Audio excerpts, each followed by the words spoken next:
Bonjour à tous, j'espère que vous allez bien. Alors je suis de retour aujourd'hui pour une présentation d'album. Donc mon tout dernier album que j'ai nommé Vintage Stamperia parce que j'ai utilisé deux collections de Stamperia. La Sealand, donc là vous pouvez voir c'est une image de la Sealand. Et j'ai utilisé aussi du Around the World. Donc tout de Stamperia et les deux c'est un thème assez vintage donc je me suis dit voilà un album vintage Stamperia. Donc on va passer à la présentation. Donc l'album mesure, j'ai ma règle mais il mesure 18 cm de largeur sur 20 cm de hauteur et de tranche j'ai fait 3 cm. Donc voilà, j'ai fait 3 cm de tranche parce que c'est un album assez petit. Il n'y a pas beaucoup de pages, c'est vraiment un mini album on peut dire qui est en folio.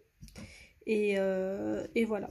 Donc pour cette couverture, ce que j'ai fait, c'est que j'ai utilisé du coup une feuille de Sealand auquel j'ai mis je sais pas si ça se voit un peu, peut-être plus, voilà. J'ai mis du glossy sur voilà, les coquillages et les toiles de mer pour donner un peu de volume.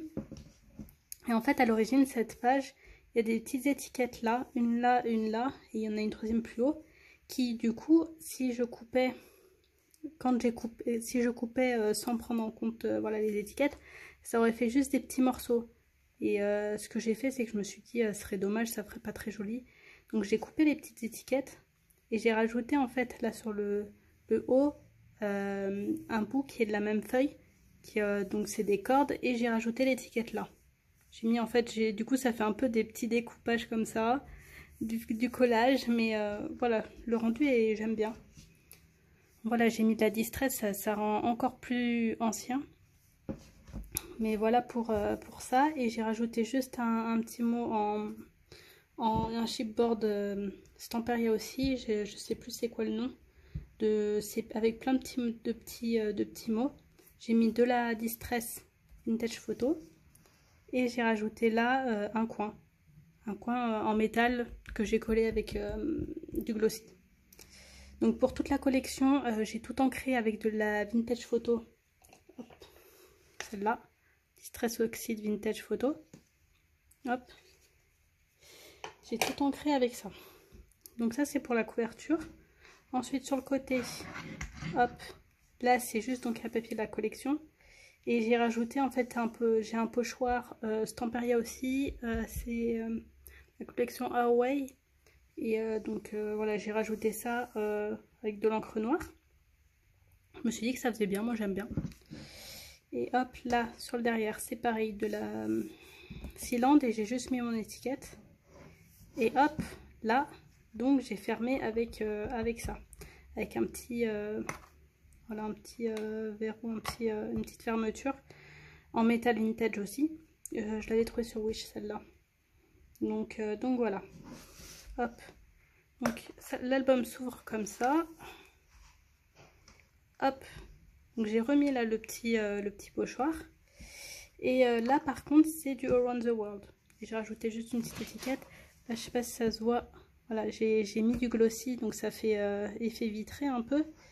Et le cadre en métal, et j'ai collé avec de la, comment ça s'appelle, je perds mes mots, avec du glossy accent, et là j'en ai mis aussi là. Ah c'est mieux, au moins à la lumière on le voit.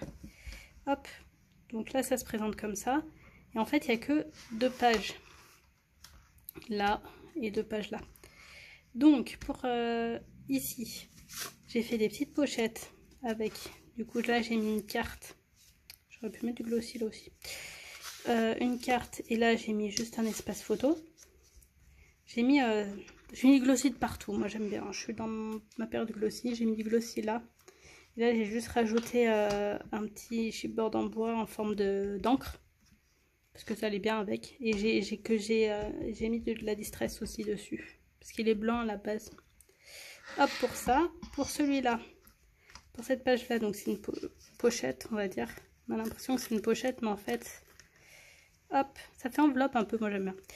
C'est 2 espaces photo 9 par 13. Et là, hop, en passant. On peut mettre des photos là, donc là ça c'est un espace photo 10 par 15. Hop. Donc voilà, et auquel j'ai mis du coup des petits... j'ai fermé avec une cordelette et comme ça se fait vraiment comme les anciennes enveloppes qui se fermaient comme ça. Ou, hop.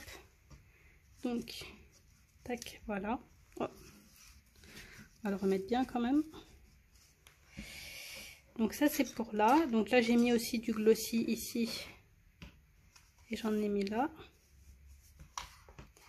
Je suis restée assez épurée hein, bah, comme d'habitude hein, au niveau de la déco. C'est vrai que moi je préfère quand c'est pas trop chargé. Hop, pour cette page là. Alors j'ai mis, voilà, pareil j'ai mis du glossy. Hein. J'ai mis du glossy là et j'ai mis du glossy sur le bateau. Hop. Voilà, donc c'est la...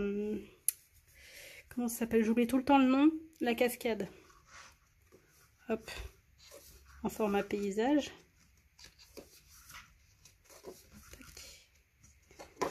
Tac, tac, tac. Et on peut mettre aussi une photo là. Et là, j'ai mis aussi du coup des petits là qui suivent. J'aime bien là parce qu'il y a le petit message quand même. Donc c'est sympa. Et donc c'est fermé avec un aimant. Et pour la dernière page, du coup c'est le même style de page. Bah, j'ai fait deux pages, deux pages qui sont les mêmes que sur mon ancien album Sunset Beach, où j'avais pas pu faire le tuto. Enfin j'avais pas posté la vidéo, donc là je pense que je vais pouvoir les poster. Comme ça vous pourrez voir comment je l'ai fait. Donc là pour cette page là, hop, ça se ferme avec du coup en passant un tag. J'ai fait là en carte. Donc j'ai mis du glossy. Là j'ai mis pareil le coin vintage. Et en fait, hop, ça s'ouvre comme ça. Et hop, parce que là j'ai plus de lumière. Voilà. Ça s'ouvre un comme ça, c'est pour des photos 9 par 13. Et là il y a une pochette. On peut mettre, c'est des photos 10 par 15. Espace photo 10 par 15. Hop. Et on referme comme ça, comme ça. Après là on peut mettre une... J'hésite à mettre une carte plutôt pour fermer, mais ça cacherait le dessin, donc je sais pas. Hop, donc là c'est comme ça. On referme. Et ah oui, j'ai pas compté le nombre de photos. Bah après c'est 1, 2, 3, 4, 5, 6, 7, 8, 9, 10, 11, 12, 13, 14, 15, 16, 17, 18, 19, 20, 21, 22. Et là on peut en mettre une dessous, 22, 23. 24, 25, 26, 27, 28, 29. Voilà, il y a deux pages, mais deux pages recto verso, on va dire. Mais on peut quand même mettre quelques photos, un peu moins de 30 photos. Donc c'est quand même pas mal. Pour un mini-album, je trouve que c'est l'idéal pour un petit cadeau. Voilà, si on veut offrir un petit album à quelqu'un qui veut... Ou si on veut mettre juste un moment, je sais pas, un voyage ou quelque chose, on veut mettre les meilleures photos qu'on a, je trouve que c'est pas mal parce que des fois on veut offrir un album mais s'il y a trop d'espace photo on se dit ça fait beaucoup pour la personne. Tout dépend, si elle veut séparer, si c'est vraiment un gros album, on va dire l'album de famille, c'est vrai que là si on peut mettre beaucoup de photos c'est bien, mais si c'est juste pour un moment, je sais pas, un voyage qui a été fait, etc., un petit album je trouve que c'est l'idéal. Donc là cet album il est en vente, pour l'instant je l'ai pas encore mis en vente, je vais le mettre. Je pense que quand la vidéo sera en ligne, il sera en vente. Donc, je vais mettre par la suite des vidéos de tuto, en espérant que ça vous plaise. Dites-moi en commentaire ce que vous en pensez de l'album, si vous avez envie de le refaire. Et vous me direz si les tutos, voilà, les améliorations qui peuvent être faites, voilà, c'est le début. Donc j'essaye d'expliquer quand je le fais, mais c'est vrai que quand on le fait sans réfléchir, on va dire, enfin, et quand on doit expliquer, c'est pas pareil. Des fois, pour moi, des choses, c'est... j'ai pas besoin d'expliquer, alors que, je veux dire, quand j'aurais été à mon début de scrap, j'aurais eu besoin de plus d'explications. Donc n'hésitez pas, si c'est des choses que vous comprenez pas, ou si vous voulez d'autres choses. Et voilà. Donc j'espère que l'album vous a plu. Dites-moi ce que vous en pensez. Et je vous dis à bientôt pour de nouvelles vidéos en scrap.